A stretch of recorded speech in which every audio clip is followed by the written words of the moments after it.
Bom, então esse é o que eu estava mostrando para vocês aqui. Essa é a estrutura econômica da PPP, né? Então, durante 6 anos, o camarada gasta. O governo não coloca nada. Então fica lá, já está na conta do próximo, né? O Alckmin já deixou, se ele fizer o sucessor dele, ele já está deixando uma conta para o sucessor dele aqui nesse valor. Agora, a partir do momento em que eu entrego as casas, né, ou parte das casas, então eu começo a receber um dinheiro do governo. E eu continuo tendo gastos de operação. O privado não é que ele deixa de gastar, ele começa a gastar menos, porque ele não investe mais, o investimento é a parte mais pesada, mas ele tem gastos de operação. E como que ele se remunera? Existe uma remuneração fixa que o governo paga para ele, então é um valor fixo mesmo, mensal, e um valor variável, como eu disse, e como que esse valor variável ele é aferido? Com base em índices de desempenho. Então eu tenho um verificador que vai ver, bom, a casa está se mantendo em ordem? Ou a população está feliz com o serviço que vocês estão prestando? Ah, não está. Então você vai tirar nota 2. Se você não tirar 8 ou mais, eu vou tirar X% da sua remuneração. Tá? E aí, vocês falaram da questão da eficiência. Esse eu queria fazer um parêntese para a gente refletir. Eu também, assim, me dá nervoso essa discussão no Brasil de ideológica de privatização contra não privatização, liberal contra não sei o quê, direita, esquerda. Eu acho que a gente está um pouco atrás desse debate, né? Honestamente, eu acho que esse mecanismo, ele não é um mecanismo de privatização integral. Não é que eu estou dizendo pro camarada, olha, o mercado faz o que quer. Não é isso. Né? O mercado faz o que quer, já é assim. O cara vai lá, constrói e o rapaz lá da Paulista que se vire para conseguir comprar aquela casa de algum jeito. Não é disso que a gente está falando. Aqui a gente está falando de um modelo que eu poderia dizer que isso talvez nos Estados Unidos, não, e de fato, esse tipo de modelo nos Estados Unidos não é muito bem visto. Só agora eles começaram a fazer. Então, do ponto de vista, você quer dizer se isso é liberal, se é de direita ou de esquerda, é um programa um pouco de intervenção do Estado. Em qualquer hipótese, porque o Estado está desembolsando, né? E ele está dando as diretrizes para a iniciativa privada de como fazer. Então, na verdade, o que eu estou fazendo aqui é assim, eu estou procurando dar um pouco mais de flexibilidade para o privado, para trazer um pouco mais de inovação, e tem um outro elemento aqui que é um contrato. Coisa que muitas vezes, quando uma empresa pública faz, ela não tem o contrato. Então, os níveis de desempenho que são exigidos dela, muitas vezes não são colocados. Isso não quer dizer que não possa ter. Eu não sei se vocês já ouviram falar de contrato de gestão. As agências reguladoras têm isso, algumas delas. É um órgão público, mas que assina com o Ministério um contrato. Então, o diretor da agência ou da empresa, ele se compromete a cumprir determinadas metas, senão, como ele é cargo de confiança, ele está fora. Né? Então, a lógica, isso se chama contrato de gestão, é uma coisa que aos pouquinhos está surgindo no Brasil, mas a lógica é essa. Mesmo quando você fala em empresas públicas, né, que no Brasil a gente tem, por exemplo, no saneamento, 70% da nossa população é atendida por empresas estatais, né, como a Sabesp, como outras empresas. Essas empresas, a Sabesp, critiquem ou não, mas é uma empresa que tem um nível razoável. Diferente de outras empresas no Brasil, ela tem um nível bom. Mas o que aconteceu em 2007? Houve uma lei em que obrigou a Sabesp a ser regulada por um regulador externo e obrigou a Sabesp a assinar contratos com todas as prefeituras que ela atua. Antes a Sabesp não tinha contrato com ninguém. O que ela fazia? Ah, prefeito, isso aqui eu vou investir só em 2050. Ah, isso aqui acabou o dinheiro, eu tive que levar o dinheiro lá para o outro lado. O senhor esquece. Acabou isso.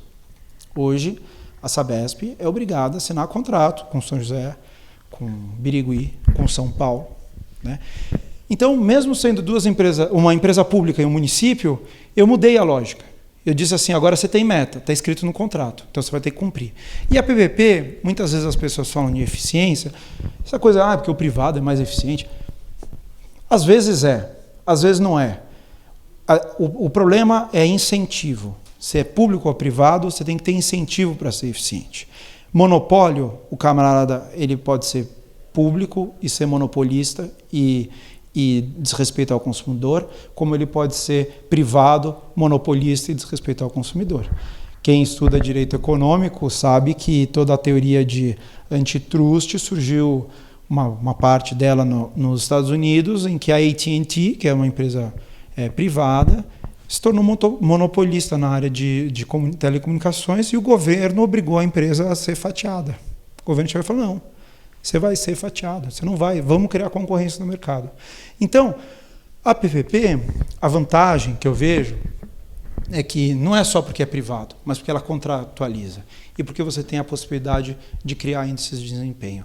Quando eu faço um contrato tradicional para fazer essa casinha aqui com base na Lei 8666, né, eu não tenho, isso é um contrato simples, um contrato de empreitado, o cara vai lá, constrói, está tudo mais ou menos padronizado, não tem grandes incentivos. Além disso, eu tenho um problema. Se essa casa não funcionar aqui, meu amigo, durante mais 14 anos, o privado vai estar operando essa infraestrutura.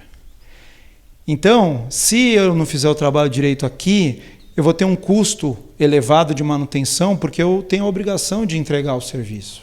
Então, essa é uma outra mensagem importante no caso da PPP, ou eu indo além, na importância de você alinhar interesses e de você contratualizar interesses. Tá? Seja público, seja privado, você precisa alinhar interesse. E eu acho que a PPP ela é uma inovação nesse sentido. Ela é de 2004, já tem algum tempo aí, mas é uma coisa que a gente vem aprendendo aos poucos a fazer. E a gente deveria replicar, isso é um modelo de gestão, deveria ser replicado mesmo dentro do governo. Tá? Então essa é a estrutura básica e, como eu disse, uma parte, o próprio concessionário pode vender as unidades. Então ele vai receber um dinheiro fixo, um dinheiro variável do governo e venda das unidades. Então aquelas HMP, né, que é de 6 a 11, né, essas ele vende. O privado vai, vende, comercializa e ganha dinheiro em cima disso, dentro de critérios pré-estabelecidos, logicamente. Tá? Bom, essa é a parte que eu considero, que eu acho que é talvez na área de habitação a mais inovadora, porque quando a gente falou aqui para enfrentar os nossos problemas, essa questão condominial e, em alguma medida, a questão da venda, de fato são dois problemas sérios. Né? O cara, como que ele vive em condomínio? Então, o privado ele tem a função de fazer a gestão condominial. Então é como que se ele fosse o assessor do síndico. Esse privado vai estar do lado daquele síndico eleito, do líder comunitário, para ajudar na gestão condominial. Parece uma coisa trivial, não é uma coisa cara, mas é uma coisa muito importante. Né?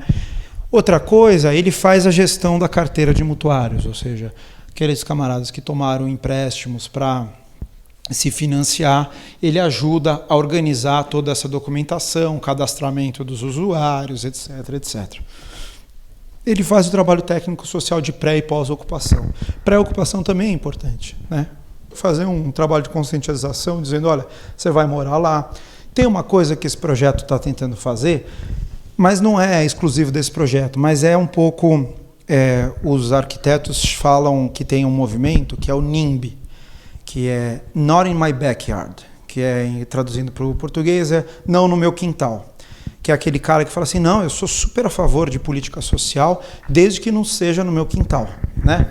Fala, não, poxa, a população carente e tal, mas se o cara vier aqui, putz, bom, o cara tá sujo e tal, pôr de lado. Né? Então, esse programa ele tem uma coisa interessante que é tentar misturar a população mais carente com a população de uma renda um pouco melhor. Tá?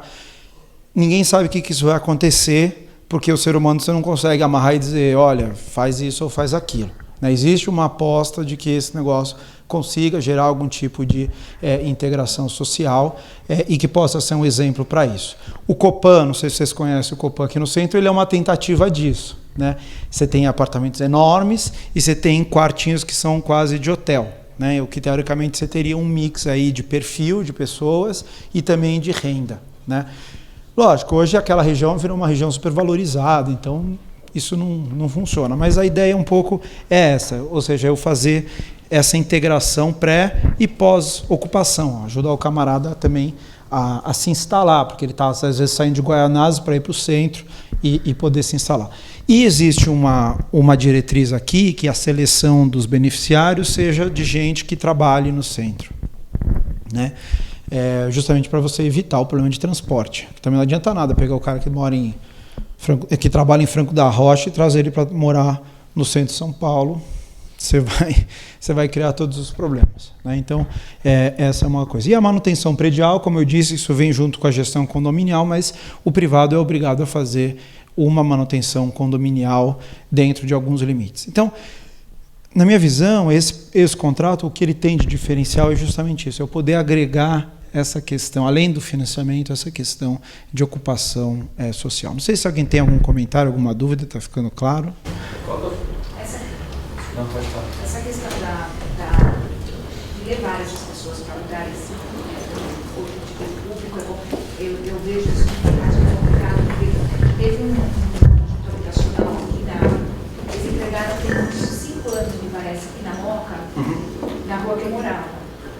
E ao lado estava construindo um apartamento de médio e alto. Você acredita que tem pessoas que não compraram mais e estavam comprando, aí ficaram sabendo que ia ser entregue um apartamento de moradia popular do lado e aí desistiram da compra, né? Não compraram mais. E eu não estou falando de um apartamento de moradia popular como o Singapura da Ricardo Jafé ou como esses outros. Não, é um apartamento comum. Não é nada. Não é programa habitacional. Não é, eles são populares, mas é torre alta,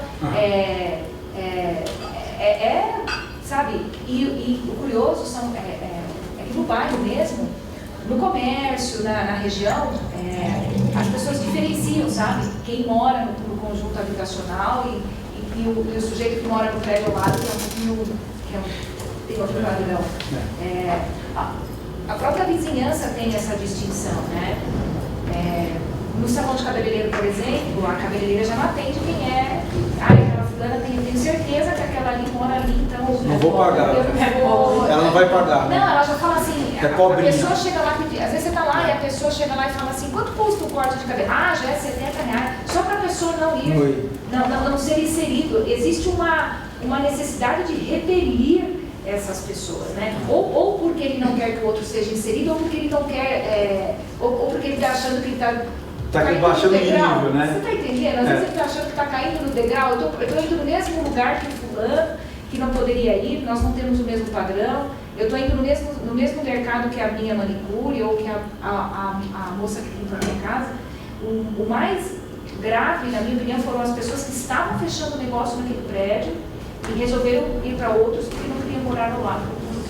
É isso. Tem esse movimento, que é um movimento que, assim, e aí não adianta, né? A gente fala, às vezes a gente fica com aquela angústia, né? Falando, mas como que eu vou resolver isso? Alguma coisa talvez a gente consiga, outra parte talvez seja ao longo dos anos, né?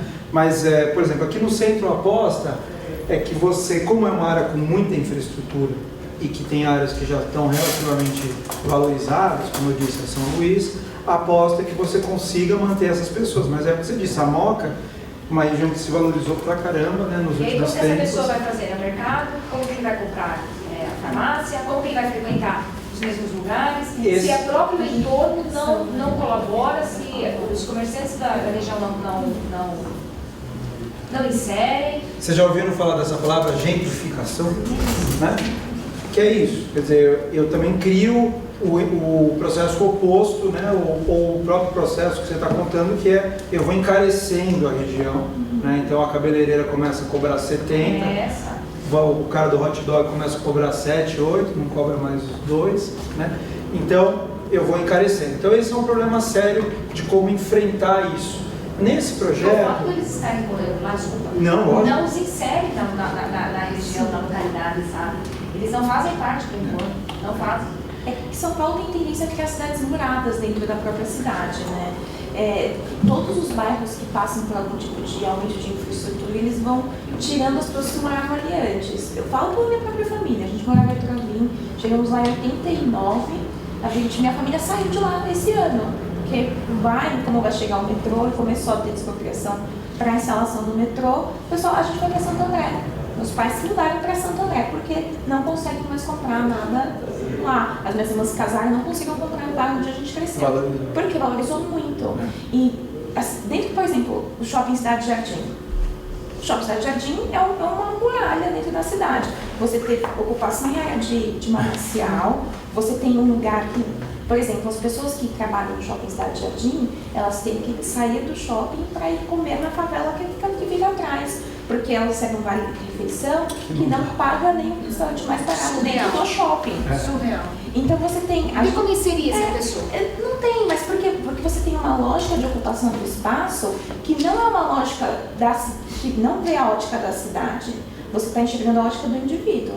O novo plano diretor tem uma proposta de criar uma cidade mais aberta, e aí esse modelo de ocupação com o comércio embaixo, que era o modelo anterior, que foi o modelo dos anos 70, 80 da cidade, é reintroduzir isso, porque, não sei se quando você anda pela cidade, você vê os condomínios novos, eles são construídos, tem um muro, eles são construídos acima do muro, e embaixo, nos primeiros andares deles, são os estacionamentos. Então, assim, encareceu agora para as empreiteiras colocar estacionamento com muita vaga. Porque a ocupação tem aquele potencial de construção, então fica mais caro colocar muita vaga. Então não vai ter mais condomínio com 5 vagas por apartamento, porque é muito caro o potencial construtivo desperdiçado ali. Mas você tem que ter um incentivo público para a ocupação mais racional do espaço. E esse, vamos dizer, Eu não digo que não deva ter, Mariana. Eu não digo que não deva ter, porque é difícil manter é muito bonito dizer, sabe, mas quando a gente vive isso no dia a dia, é difícil a gente ver como é que o Estado, que quis levar aquelas pessoas para lá, e que ok, né, não garante que essas pessoas de fato sejam inseridas no entorno. E é o mais grave, né? É o mais grave. Mas diga. Eu tenho uma observação que às vezes está falando, né, da pessoa que não quis morar, achando que o que ela estava comprando era muito melhor do que o outro. Até uma observação que eu nem poderia fazer, não está gravando, mas eu trabalho em uma construtora e o projeto habitacional que saiu Minha Casa Minha Vida tem qualidade muito superior do que o luxo que a empresa que trabalha na terra. Entendeu? Então, você olha lá, tem porcelanato no Minha Casa Minha Vida. Isso é uma percepção errada, né? Uma percepção totalmente errada. Equivocada, A pessoa acha que aquele indivíduo que vai morar ali vai morar pior, e às vezes não. Ele está pagando, às vezes, um absurdo no apartamento dele, com qualidade inferior do que o governo está entregando. Ah, mas não é popular, né? O Mas importante é que não é popular. Mas eu estou falando porque é um parente meu. Nós moramos na mesma rua. Caro numa coisa que... Gente besta. Não, você não quer conviver com pessoas gente. Você não quer conviver.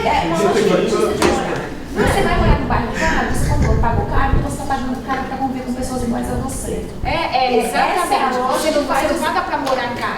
Você paga para morar com pessoas que você quer ser, né? Ou que sejam iguais a você. Deslumbre. Eu estou dizendo que é um parente meu, a gente mora na mesma rua. O charme. Eu trabalho daquele prédio e eu construí um prédio popular. Eu não vou morar em Alphaville. Então, mas aí que tá. Essa questão, eu acho que esse tema é um depoimento bacana, porque a gente vive isso, mas também não dá pra gente ficar parado, né? Então, eu acho que o que a Mariana colocou da questão de você tentar criar um centro um pouco mais vivo, eu sou otimista. Eu acho que, por exemplo, quando você pega o Baixo Augusta, é uma região que aparentemente se revitalizou, né? E que, de alguma forma, ela convive bem com aqueles prédios aqui da Frei Caneca, com as prostitutas ali na Augusta, né?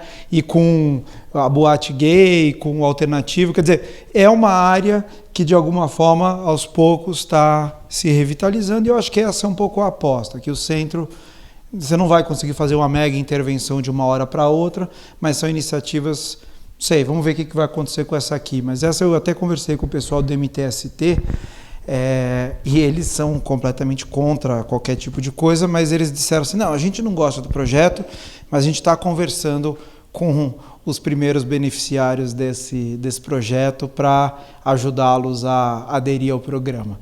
Então, mesmo no MTST, que tem uma posição mais forte, até porque a agenda do MTST não é de ocupação urbana, eles atuam mais, enfim, na periferia, no centro, não é a ocupação deles, mas mais na periferia, e não é com cortiço também.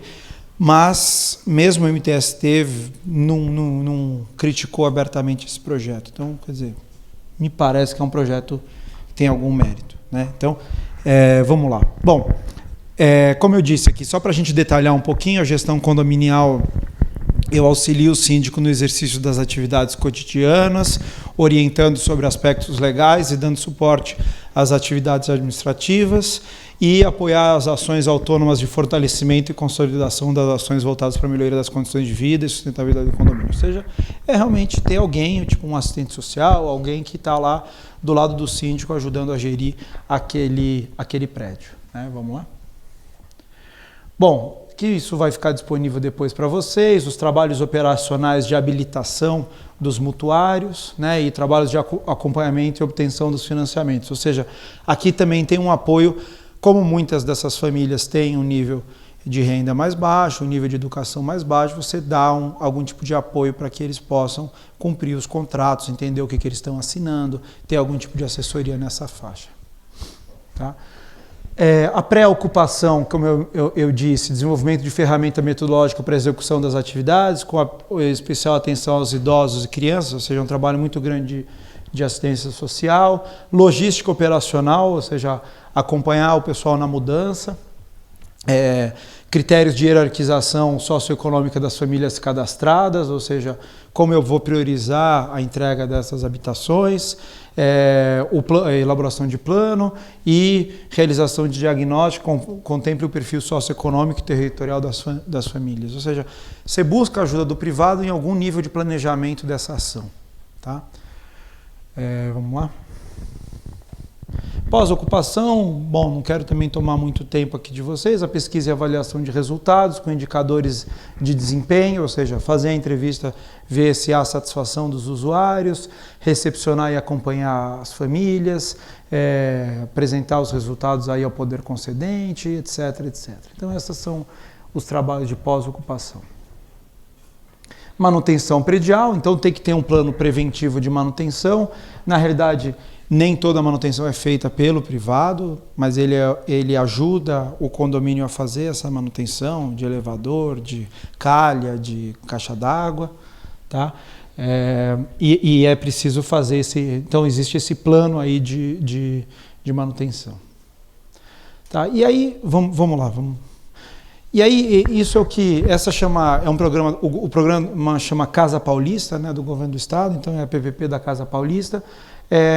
Eu procurei aqui fazer uma comparação com Minha Casa Minha Vida, que foi um pouco que a gente já fez aqui no início da aula, né? Comparar uma coisa com a outra. O que eu acho que aqui você tem de diferente do ponto de vista de política pública? Como eu falei, o Minha Casa ele tinha uma primeira medida de combate à crise de 2008. Né? Então, eu tentei fazer do limão uma limonada, eu tentei juntar dois objetivos num mesmo programa, ou seja, habitação popular com aquecimento da economia. Eu, pessoalmente, acho que, enfim, acho que foi um programa interessante, inteligente em algumas medidas, mas ele talvez tenha chegado num momento de saturação, porque essa questão dos terrenos é uma questão problemática, você começa a encarecer demais e aí as construtoras começam também a gastar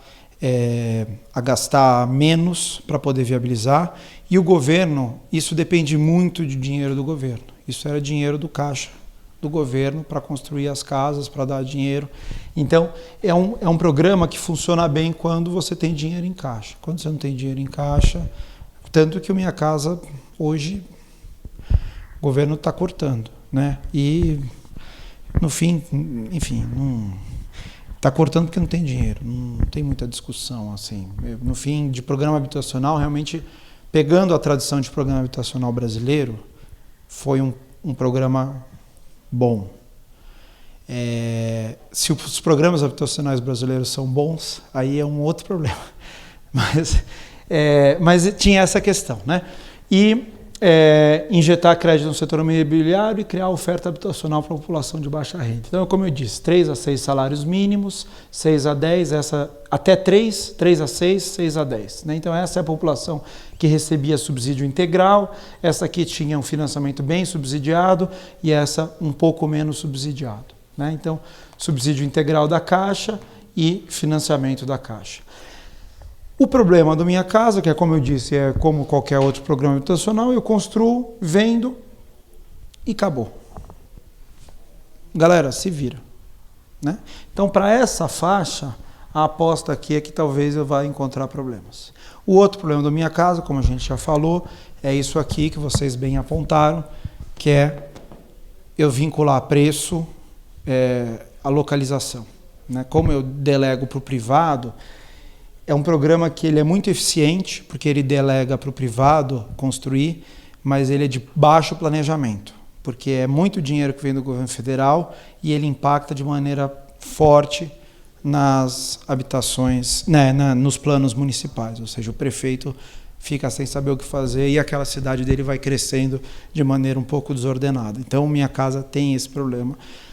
A PPP da Casa Paulista, e aqui eu queria extrapolar um pouco para a gente pensar, bom, outras PPPs de habitação popular, não precisa ser só essa, ela tem a intenção de requalificar, mas eu, por exemplo, tenho uma outra que o governo está fazendo da Fazenda Albor, que é lá no sul da cidade, né, lá no sulzão, assim, que aí não é de requalificação urbana, no fim é uma área, uma fazenda gigante do governo do estado, que eles vão fazer uma super intervenção de infraestrutura e vão construir habitações populares lá. Aí é um pouco o exemplo que você trouxe de Guaianazes, seria criar um bairro, pegar a população daquela área e desenvolver. Né?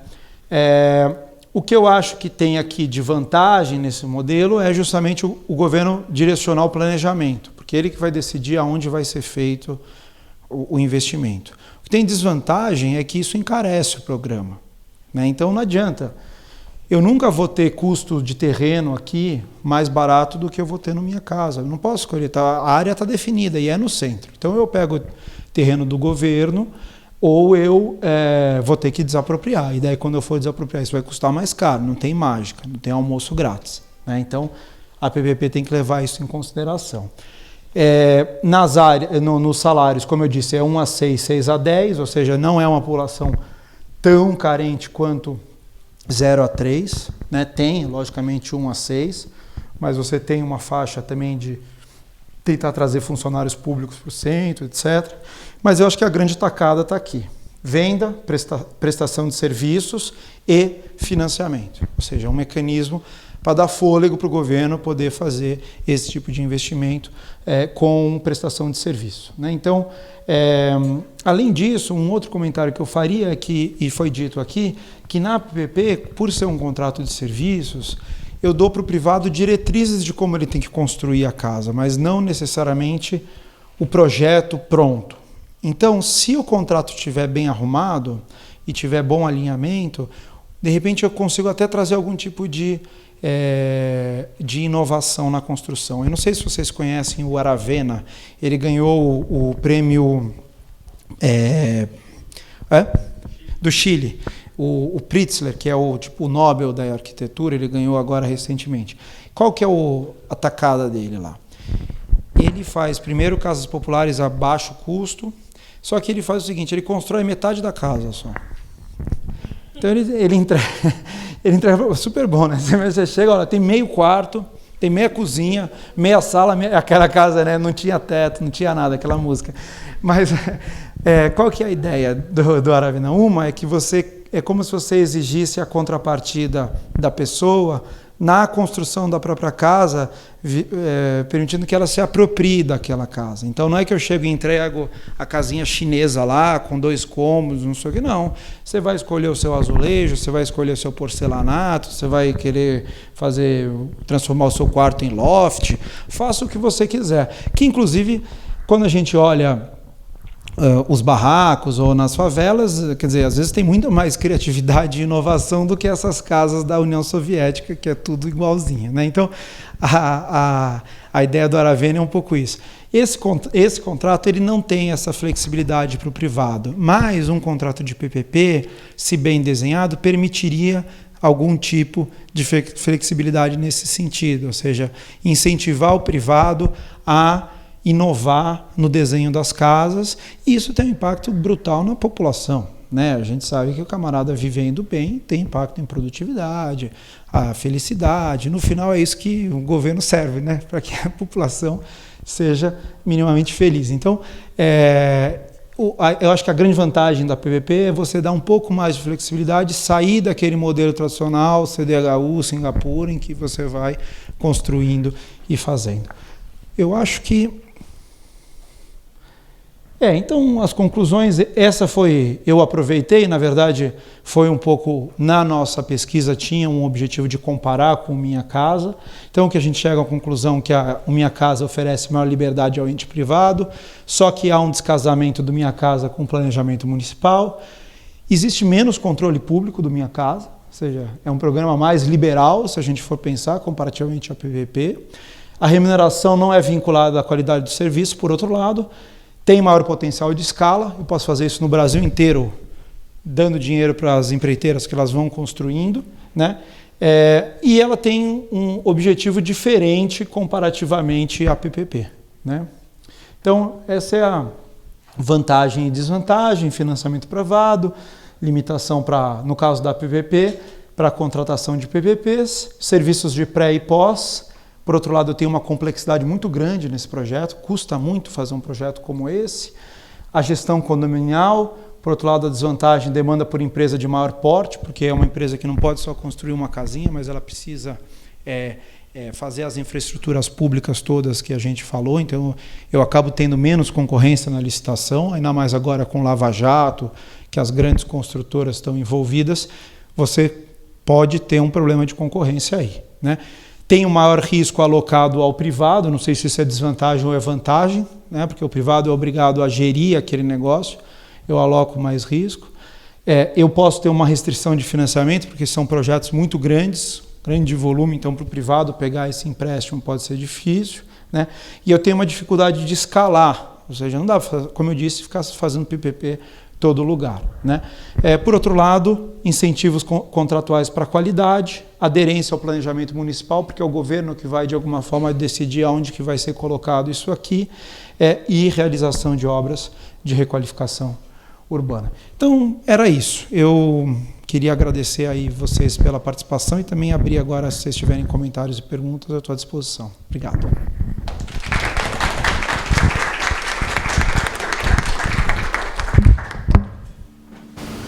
Tem alguma pergunta? Eu tenho. Tem alguém antes para levantar? Você falou bastante da parte de serviço e também da concepção do projeto. Você tem uma ideia de porcentagem dentro daquele valor que vai para a concepção do projeto, dentro desses... Demora quase 1 ano, né, 2 anos para montar um projeto de PPP, depois que vai para a construção e aí concreto mesmo, e a parte de serviços, que parece ser bastante volumosa. O que mais custa, quer dizer, a concepção do projeto, esse projeto é interessante, eu não sei quantos de vocês conhecem o procedimento de manifestação de interesse. Quem sabe o que é isso? Sabe o que é? Você pode nos dizer? Não. Por sábado?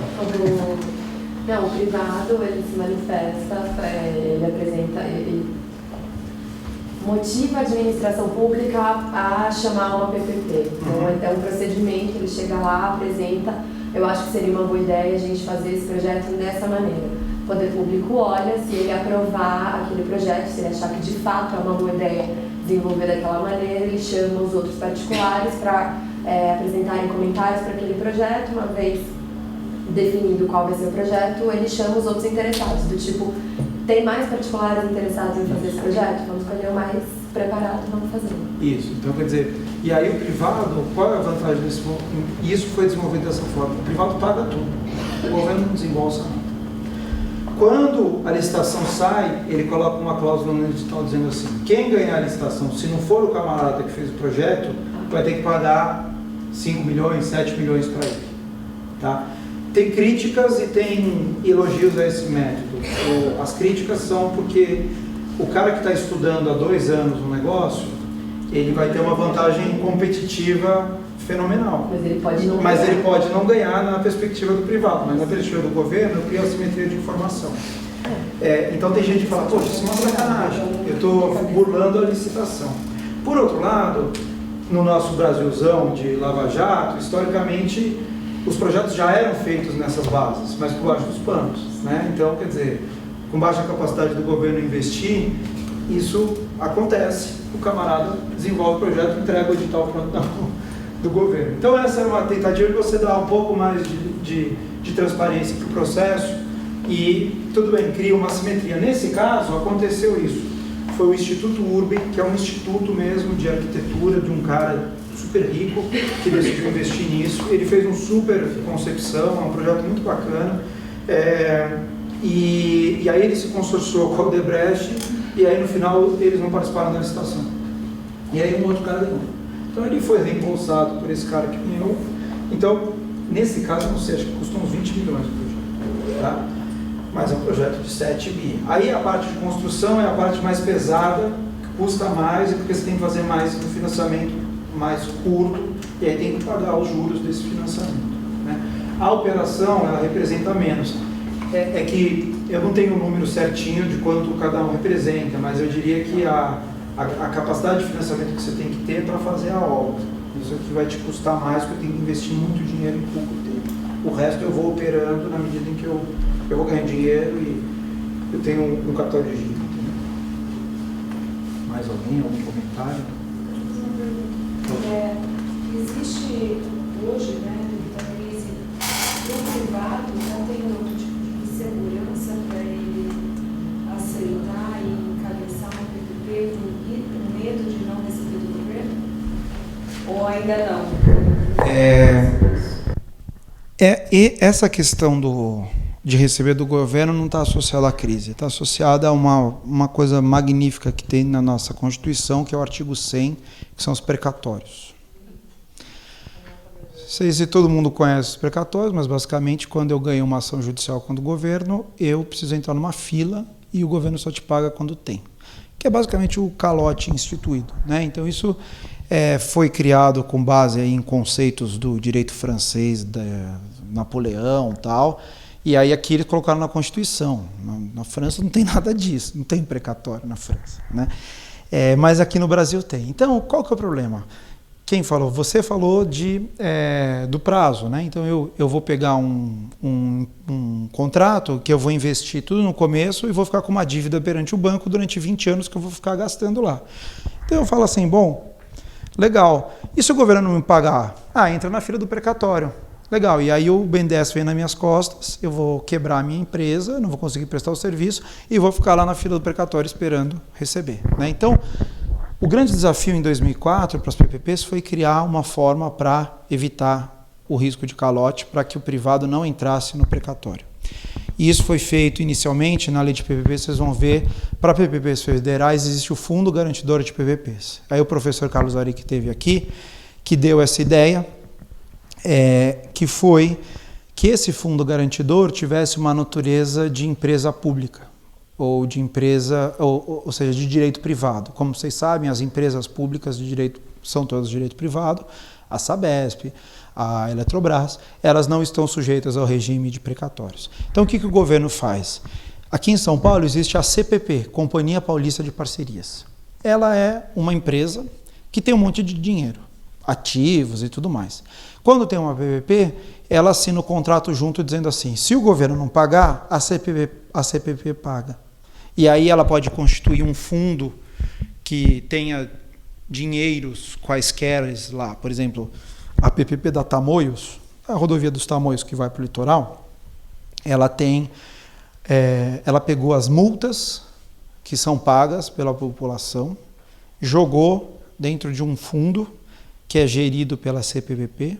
Então tem um fluxo de multas que, enfim, é um volume muito maior do que a contraprestação devida e que o nível de inadimplência você consegue medir, né, da multa, não é tão alto. Então essas multas vão para garantir o contrato de PPPs.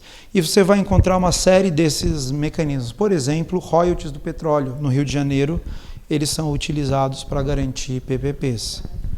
Ainda mais no Rio. Hoje no Rio, né, tá uma beleza, né? E tem discussões, inclusive uma discussão recente, que teve uma lei municipal que alterou, que tinha uma PPP que dizia que X% dos royalties tinham que ser destinados para pagamento da PPP através de um fundo, e daí veio uma nova lei e disse que não. Mudou.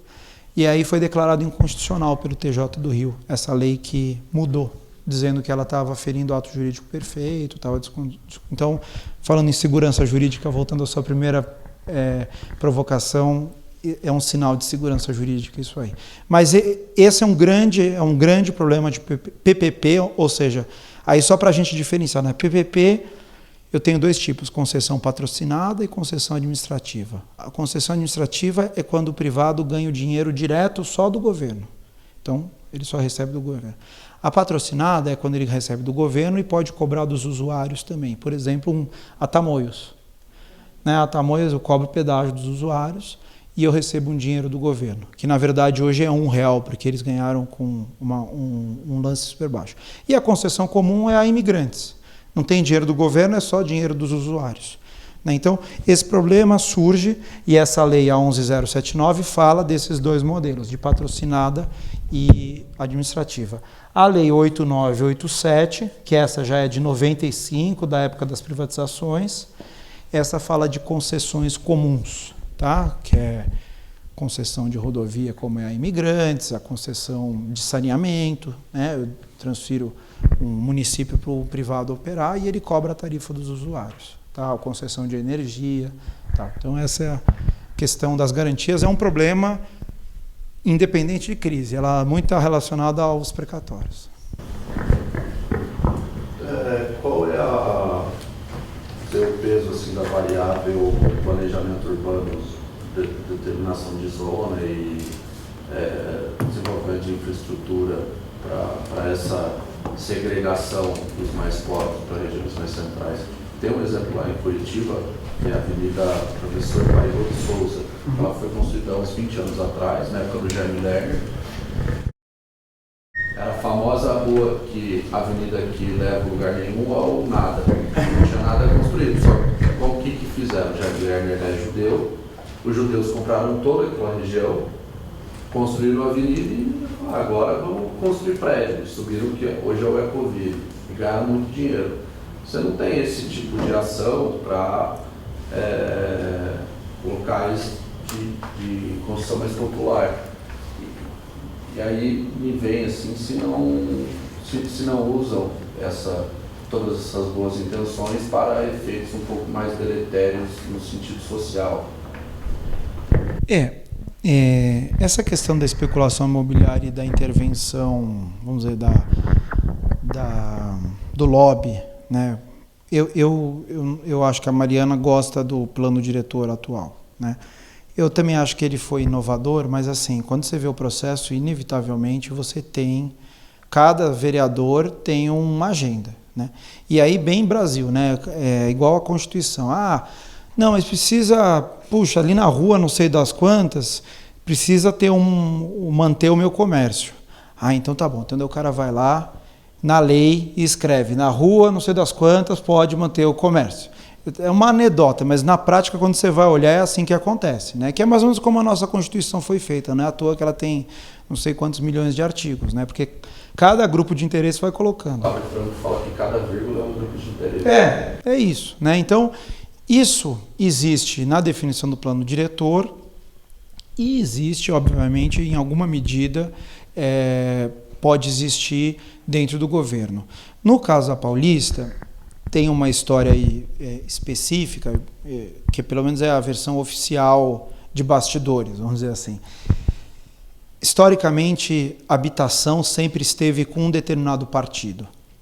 E isso pode ser no municipal, estadual ou federal. Ministério das Cidades. Depois, eu não vou falar aqui, mas depois vocês vejam até pouco tempo, quem controlava o Ministério das Cidades, Secretaria de Habitação do Estado e Secretaria de Habitação do município. Aí vocês vão ver, é um único partido, isso é histórico, esse único partido sempre teve. No Casa Paulista, o que eles fizeram foi criar a Casa Paulista, que foi uma agência fora da Secretaria de Habitação. E esse projeto foi modelado pelo Instituto Urben, que ainda depois tenha tentado se consorciar com o Odebrecht. Eles, vão dizer, não é um cara que está o tempo inteiro aparentemente envolvido na especulação, porque é o cara que já ganhou muita grana com outras coisas, mas não sei. Mas então a história aqui de influência parece ser terem tentado tirar da influência tradicional. Agora, não sei o que te dizer, assim, não sei se isso funcionou ou vai funcionar. Agora, que tem. Né? O problema é que pode ser na PPP como pode ser na habitação. É igual o negócio da corrupção. Né? Corrupção é patologia. Né? Então, o cara está descumprindo a lei. Então, eu posso fazer a lei que eu quiser.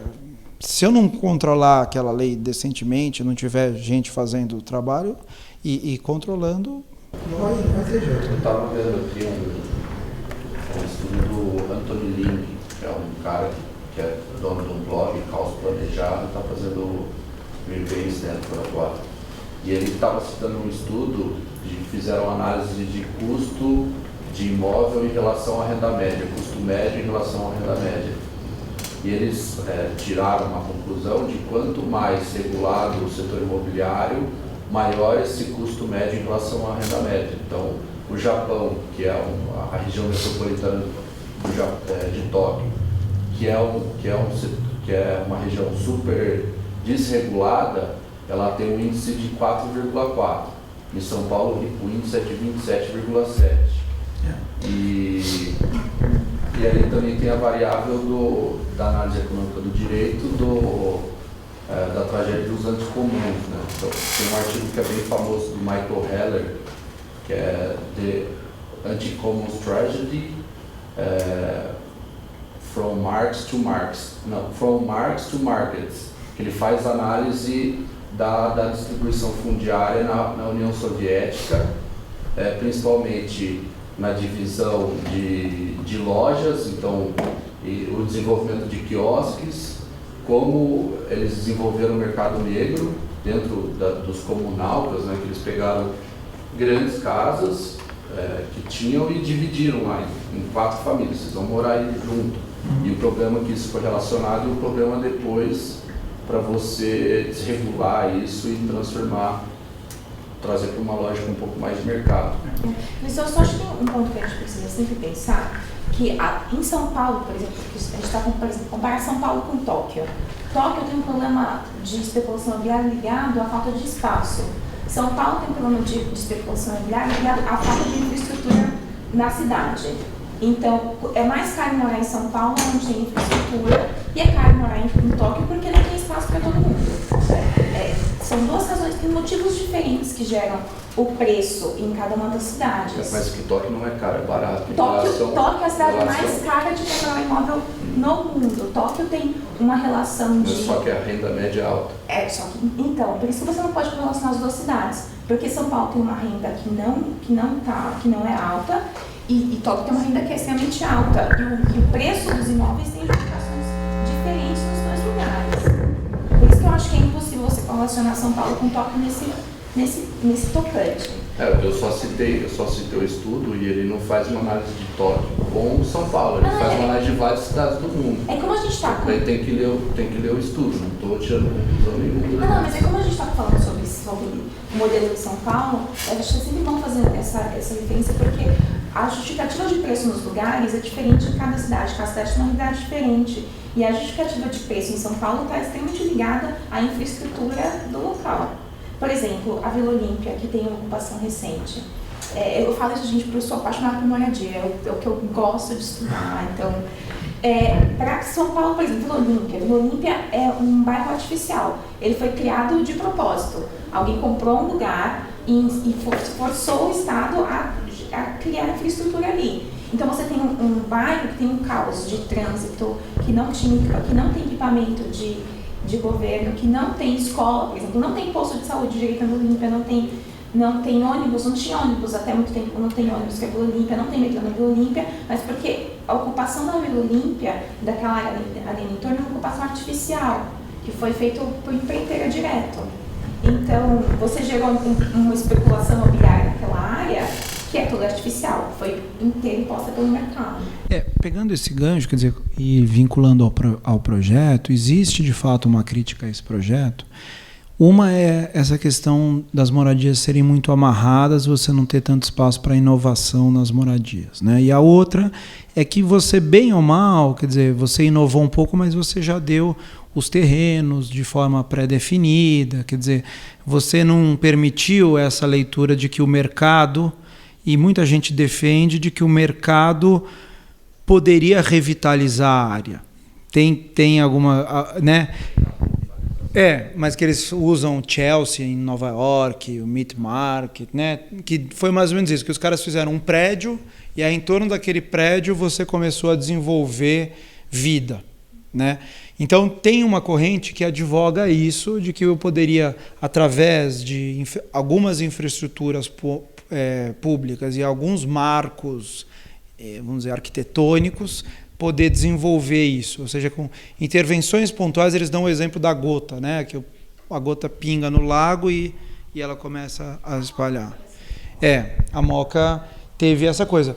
Por outro lado, acontece um pouco a gentrificação, né? Porque é o que ela estava contando aqui. A Moca era um bairro de operários, enfim, de família tradicional, e de repente você tem um boom, né? Acho que é uma das áreas que mais valorizou nos últimos anos, né? Então, comprar a casinha de operário de 40 metros quadrados. é chique, né? É hipster, né? Hipster. É hipster, vem com a vitrola e tal. Coleção de vinil, né? Nem os moradores da região têm essa preocupação. Então, quer dizer, aí eu tenho essas duas coisas. Esse programa, vamos dizer, ele é um pouco mais, ele tem uma intervenção, ele é mais direcionado do ponto de vista da intervenção do Estado, porque bem ou mal são 14 mil casas que eu estou jogando no centro, né? Por outro lado, ele não é 100%, vamos dizer, não está criando um gueto, ele está tentando ver o que você consegue fazer com aqueles terrenos da prefeitura, né? Partiu de uma manifestação de interesse. Que partiu de um ente privado que conversou com a iniciativa privada.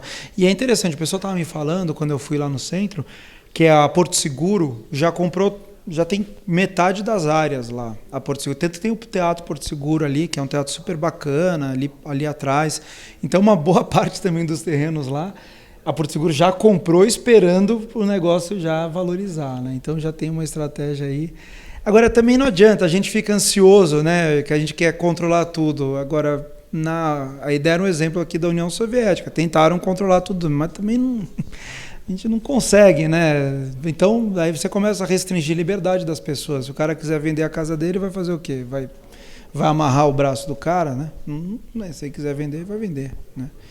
Mas é isso, vocês têm. Diga. O modelo do PPP ele pode ser aplicado em N distritos. No Brasil ainda está engatinhando daqui a pouco.